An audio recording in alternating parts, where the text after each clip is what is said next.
एक बार की बात है। एक पिता और पुत्र अपने घर की ओर जा रहे थे। उनके पास एक गधा भी था जिनको उन्होंने मेले से खरीदा हुआ था।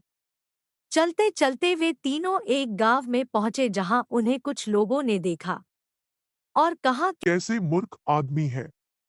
इनके पास गधा है पर इसका उपयोग करना ये नहीं जानते। उसने कहा कोई उसके ऊपर बैठ जाओ, गधा तो पलते ही है बोझ उठाने के लिए। बेटे को उन व्यक्तियों की बात सही लगी। उसने अपने पिता को गधे पर बैठा दिया और अपने घर की ओर निकल पड़ा। चलते चलते वो थोड़ी दूर गए और एक गांव गए जहां की महिलाएं देखकर कहती है, कैसा मूर्ख पिता है, खुद तो गधे पर बैठा है और बेटे को पैदल चला रहा है। वाह क्या जमाना आ गया है। महिलाओं की बात सुनकर पिता को अपनी गलती का एहसास हुआ और उसने अपने बेटे को गधे पर बैठा दिया और खुद पैदल चलने लगा। थोड़ी देर चलने के बाद वह एक जंगल में पहुंचे जहां कुछ लोग बात कर रहे थे।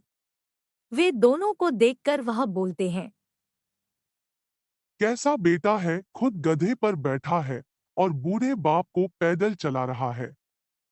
भगवान ऐसा निर्दय पुत्र किसी को भी ना दे। फिर उनकी बात सुनकर दोनों गधे के ऊपर बैठ जाते हैं और आगे बढ़ते हैं।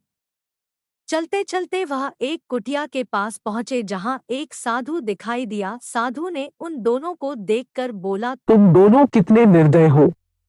दोनों एक ही गधे पर बैठे हो, जरा इस बेजुबान पर भी दया करो, वो कितना कमजोर है। साधु की बात सुनकर वह दोनों गधे से उतर गए और दोनों ने गधे को अपने कंधे पर उठा लिया और आगे निकल पड़े। वह अपने घर पहुंचने ही वाले थे, तभी उसे कुछ लोग देखकर बोलते हैं, कैसा मूर्ख व्यक्ति है, खुद तो पैदल चल रहा है और गधे को कंधे पर उठा रखा है। लोगों की बात सुनकर पिता और बेटे को समझ आ गया कि कुछ भी करूं पर लोगों को कमी निकालने की आदत है। दूसरों की बात ना सुनकर हमें अपनी बुद्धि का उपयोग करना चाहिए।